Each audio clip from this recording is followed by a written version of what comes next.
Kingstonians are volunteering for charities around the world. One of those charities is the Canada-Africa Community Health Alliance, which is dedicated to improving the health of rural African communities. Cathy Cleary is a volunteer for the Alliance and the founder of the Tchukudu Women's Training Center. Welcome, Cathy.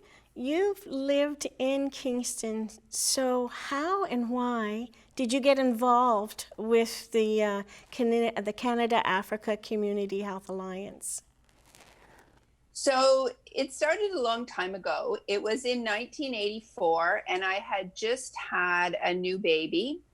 And I was sitting watching the news one day, and it was the first time we were seeing video images of the famine in Ethiopia. And it made me so sad that there were so many children who were starving and that I couldn't do anything. And I thought to myself then, if I didn't have a newborn, I would just get on a plane and go. And I didn't even know what that would mean or anything. I just thought surely there would be something I could do to help people who just didn't have enough to eat. And so fast forward to 2008, so 24 years later, I was working as the coordinator for the Ontario Harm Reduction Distribution Program, and we had some supplies that we were trying to give away. So I thought, oh, maybe I can find an organization that works in Africa. So that's where I found the Canada-Africa Community Health Alliance and learned that they do 2-week medical missions in a number of countries in Africa. And so I signed up to go the first time in 2008 in October, and I went to Tanzania. And this sounds strange, but it was like coming home for me. It was, I loved being there. I loved being with the people. I think I'm my best self when I'm there. And so they invited me to lead medical missions after that. And I've been doing that since 2008. And that was how I became involved with them. And I've also sat on their board in a number of committees and work on various projects with the organization. So what role do you play now? Tell me a little bit more about what that role is, and how you are involved with the Women's Training Center with your role. Sure. So first I worked in Tanzania, and like I said, I lead medical missions. So I take teams of anywhere from 15 to 20 Canadians. We arrive in Tanzania on a small island called Ukerewe Island, and we work with our local hospital there, the Nansio District Hospital, and we go out every day to a different village, and we provide health care to the people there, anywhere from 300 to up to 600 people per day while we're there. So I've been doing that, like I said, since 2008, and I'm currently now mentoring other people to do that so that new people can take that role on and learn and bring new ideas to the project. As a part of that, in 2013, I met a woman, Heather Hain. She's a Canadian artist and lives locally here in Gananoque. And she had also been visiting Tanzania, and we got chatting, and she was telling me that she wanted to do something around women of East Africa. And she was going to go over. And I said, well, I'd love to do that too. Could I come? And she said, sure.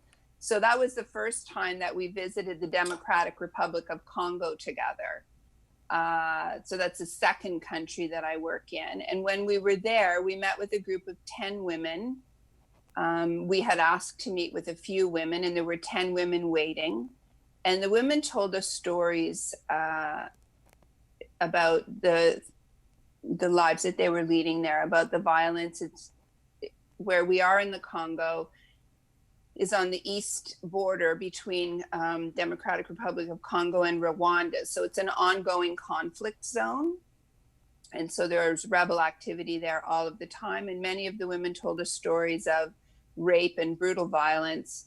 where they had to grab their children and run from their village with nothing and find themselves in the city of Goma. And they're farmers, they're not city dwellers.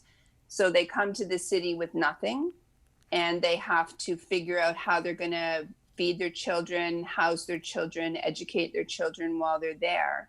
So after the 10 women, we heard those stories, I was just so heartbroken. And when we were coming home on the flight, I said to Heather, surely I can do something to help the women. And so I started corresponding with our contact there, Kizungu. And I said to him, maybe I could raise some money here and I'll send it to you and you can just give it to the women to help. And he said, and he quoted the biblical quote for me, no. He said, if you give a person a fish, you feed them for the day. But if you teach them to fish, you feed them for their lifetime. And so that was where the idea of the training center came up. It wasn't my idea. It was the idea of the women. He talked to them after we had left and asked what they wanted to learn. And they said they wanted to learn sewing. And so I started a sewing center. I started calling friends I knew and putting on Facebook, that we were going to be starting this training center for women in the Congo. And each person here sponsored a woman there on a 2-year program. And it's sort of, I did do some research for sure, but we started it from nothing and just kind of made things go as we went along. So that's where the training center idea came from the women, and it started in June of 2014. So we've been running for a little over 6 years now. So you are now the founder of the Women's Center, and can you tell me when you became the founder? Well, it was in 2014. So there was no, Heather had gone over before. So she'd been there a couple of times, and she had started the Tchukudu Kids Home, which is a home for orphan children and vulnerable children. And so there's a home that she and her friends built where approximately 30 children lived there. And then there's another at least 100 children living out in the community of Goma that are fostered, or so are like living in, they call them welcome families. We would call them foster families. So Heather had already started that. And when I went over with her and met with the women, there was nothing happening for the women at that time. And so in terms of being a founder, it sounds maybe more grandiose than it is. It was just a matter of starting. So contacting Kizungu, saying, what can we do? Finding out from the women. At the beginning, it was really Kizungu and I talking back and forth, but I've been able to go over a number of times and meet with the women. So we've formed an advisory committee now. Kizungu meets with the advisory committee. So the women are able to have the power really to make decisions for themselves. They often ask me, particularly at the beginning, well, what do you think we should do? What do you think we should do about this or that? And I say to them, it's not my training center, it's your training center. So, and what happens in the city, I don't. So you tell me what you think that we should do. So I think the women feel, they've told me, ownership of the training center and a feeling of pride. So for example, when we went there the first time to meet the women and they were talking to us each individually, their eyes were very downcast and their features were very flat. Telling the stories that they tell, I can't even imagine. And it's not stories that they tell often. Something that the women said was, I take that experience, I put it far back in my heart, in my brain. I don't want to think about that. So it's very difficult for them to tell those stories. But when we went back the next year, and it was 1 year later that the training center had started and the first group of women were training, there was singing and dancing and drumming, and many other women came because they really wanted now to be part of the training center too. So I think that the training center, well, I don't think, I know that the training center has brought hope, for those women living there. I mean, they just live in brutal, brutal conditions where they don't have enough to eat. They maybe don't have a roof over their head. Their children aren't in school. And so the training center for them, and the understanding that someone here in Canada, one of their sponsors, thinks about them enough to send money to help them, it just means everything. It just means everything to them. Let's talk about sponsorship and Africa. There's been many, many lovely gestures with sponsorship from other organizations. What makes your sponsorship unique to the women in Africa that are working so hard to survive? You're right. There are many amazing programs and projects taking place in various countries in Africa. I think that the uniqueness of our training center is, number one, it's in the Democratic Republic of Congo. And there's just not a lot of people who feel able to go there. It's a less stable country than many other countries. Like Tanzania is a fairly stable country politically, and it's safe to be there. In North Kivu, the province that we're in, and the Virunga Mountains, where many people go to see the gorillas, there's a lot of rebel activity, and so it's not necessarily a safe and secure place to be. So there's not a lot of projects happening in that part of the world. So that's unique for the women. The projects that do happen in Goma, so that's the city that we're in, are often with big non-government organizations, so big NGOs like famine relief, people working on water sanitation, war child, big organizations like that, the World Food Program. We're a very small organization. The Canada-Africa Community Health Alliance is a very small NGO here in Canada, who works very hard in all of these countries, and they partnered with us to bring the sponsorship program to Goma and to the DRC. So we're a very small organization, and anyone who becomes connected with us, I think the thing that people like is they can talk to me, and I've been there, and I can tell them stories about the women, stories about my experiences with the women. So it's a very, there's a touchstone that people who sponsor and who become involved with the Tchukudu women have that you don't necessarily get with a great big organization. And so I've heard from people and from sponsors that they like that. It's like they can say to me, tell me what's going on, and I can tell them. I just talked to Kizungu, this is what's happening, this is what's going on with the women. And so they feel a heart connection, I think, that maybe it's harder to find with a large organization.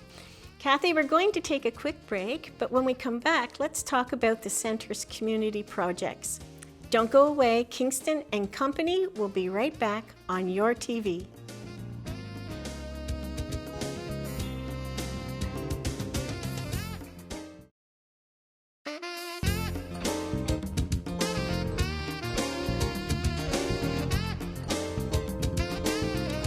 Welcome back. You're watching Kingston and Company. I'm April Andrews. Cathy Cleary is with me. She's a volunteer for the Canada-Africa Community Health Alliance and the founder of the Tchukudu Women's Training Center. Cathy, can you talk to me about how the women have become self-sufficient with the projects you have been working on and the training sessions? Sure. So at the training center, it's a 2-year program. And what happens in the first year, the women work in partnership on a sewing machine with a teacher and a chalkboard. It's like they're in school. And then after the first year, where they've done all of their sort of written training and working together, we buy them what we call exit kits. And each woman gets her own sewing machine along with a number of other materials and supplies, so that in the future she'll be able to start her own business. So in the second year of training, the women work individually on their own sewing machines and learn to create things, so that at the end of that second year, the women form cooperatives. So for example, if we have 16 women in a group, they would break into groups of 4 women in 4 groups. So we would have 4 cooperatives. They would have 4 sewing machines, tables, chairs, materials. They would set up a business, sometimes at someone's home, and sometimes they'll rent a small tin building, like what we would think of as an outbuilding here. And they start their own cooperative sewing there. So the idea is that they learn enough skills that they can be making items that will sell, and they will then earn an income. That group of 4 women will earn an income and share that money together and make decisions on how they're going to spend that money, how they're going to save that money, so that it doesn't matter if I'm there or not there. Okay. That group of women who have graduated are already they're moving towards earning their own income. Now you can imagine in an African country where they don't have the supports that we have. Sometimes, well, not sometimes, always, we try to provide extra support for a few years. So we've done things like tie-dye training for the women. We've done microfinance training for the women, and that helps to support them in their business to move forward. So let's talk about your latest project, and tell us a little bit about the detail that goes into that project. And that project is having the women sew reusable sanitary pads. That's right.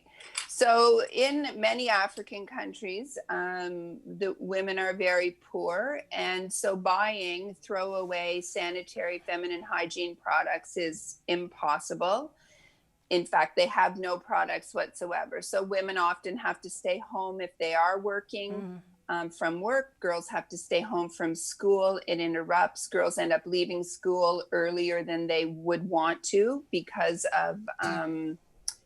they don't have products when they're menstruating. And so there are a number of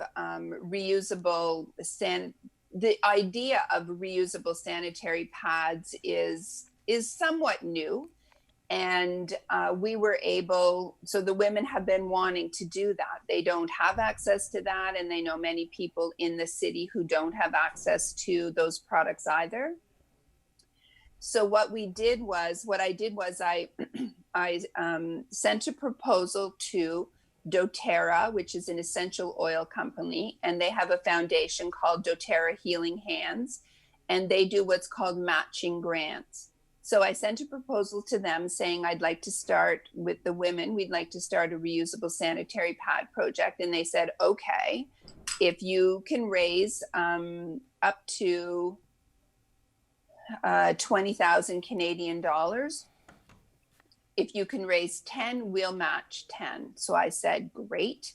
So went about trying to do that and was able to raise 11,875 Canadian dollars from many people on Facebook, for example, friends and sponsors who have helped before. Lovely, lovely, generous people. Thank you. And doTERRA Healing Hands matched that amount. And my contact there, Emmy Pickering, she was the sponsor. She's a diamond sponsor for doTERRA. And she was the sponsor for this project because you have to have a connection in the company. And so they have matched that money and sent that to the Canada Africa Community Health Alliance. What do the funds help them buy so that they can continue on with this project? Mm-hmm. So what needs to happen is we actually need new equipment. So the women have a sewing machine, and I'm not a sewer myself. So I'm a good organizer, but I'm not a sewer at all. But the women need specific. So we have to buy sergers. So we're buying 2 sergers, 4 new sewing machines. We'll buy fuel and a generator because the training center is not connected to electricity or to running water. Right. And it will also help to cover the cost for food and water for the women. So for the women to come to the training center and train all day, it's not like here where you can bring your lunch from your fridge. I mean, they don't have refrigerators. And so we make food at the training center when the women are training, because it's important for, as we know, for all of us, you can't study if you haven't eaten. And so there's money for food, money for water, some money for transportation, and that will all be covered so that when the women finish their training, they will know how to make reusable sanitary pads. And as well, because it's COVID right now and people can't gather in large groups, we can only do training for 4 women at a time. So it's like each sewing cooperative will train themselves, and we have 15 cooperatives, and they'll each train for 2 weeks. So it's a 30-week project, really, with the women training 2 weeks each group. So once this project is up and running, where are the women going to sell these pads, and how has that been determined? So when we first started, even with the regular sewing, the women were just kind of sewing or selling from their homes, and that wasn't working out really well. And so they asked us if they could build a small retail stall, if you will, outside of the training center. So we did that, and women will for sure sell from there. But they've also made contacts and have talked with people in the city about what they are doing. And so there'll be a number of markets where the women would be able to sell. And as well, they'll be able to go into schools and talk to the young women there about the possibility. Now, the women who do the sewing, as you can imagine, have lived a life of poverty. And so they're very generous, and they will make the reusable sanitary pads and sell them to make a profit for sure, but not a very big profit, because they will want other women to have the same access that they do. How do they tell you or communicate to you that this project, like the other projects, are indeed successful? That's a good question. It's first of all, communication between there and here is difficult, as you can imagine. So, and I was able to travel there, once a year or even once every other year. Now, of course, because of the worldwide pandemic, there's no traveling right now, and that makes me very sad on a personal level. They're successful, well, in a number of ways. One, like I've said before, they certainly bring hope to the women. But the most important thing is income. I mean, if you can't earn an income, you can't feed your family, and the most important thing to the women is always educating their children. The very first group of women that I talked to, and that Heather and I talked to, that's what they talked about. I want to educate my children. They want their children to have a better life than they have.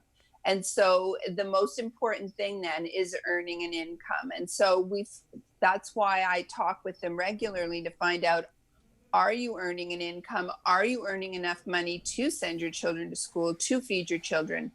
And, what could we be doing in addition to what we're doing now to help that income? And so that's where the idea of reusable sanitary pads came from. This is a project that we've been trying to get funding for and get started for like 3 years. What else is coming up that you would like to talk to us about? So just before we got on this call together, I'm working on a proposal to a foundation, a different foundation. And this proposal is for healthcare. In many African countries, healthcare, like here in Canada, is not free. And so people have to pay for healthcare. And when you don't have enough money for food, you sure don't have enough money for medication or to visit a doctor. And so we have had two clinics built. So we have two buildings, one on Idjwi Island, an island off of the city, and one in the city. And what we're trying to do now is get funding to have a doctor and a nurse and some supplies in that clinic. And that's what I'm currently writing proposals and looking for funding for that. You can get more information and help support by going to www.cacha.ca.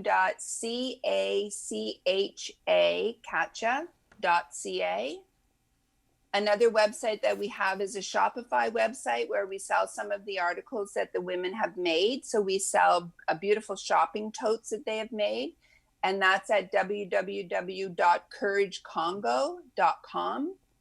And you can purchase items there, items that the women have made, as well as items that other people have provided for us. Richard Armstrong, for example, an artist, has created greeting cards for us. And Heather Haynes, we have journals with Heather Haynes' beautiful artwork on them that people can purchase, and that helps to support the projects that we're doing as well. Lovely. Cathy, I wish you the best for all the wonderful work you're doing and continued success. Thank you. Thank you very much, April. Thank you.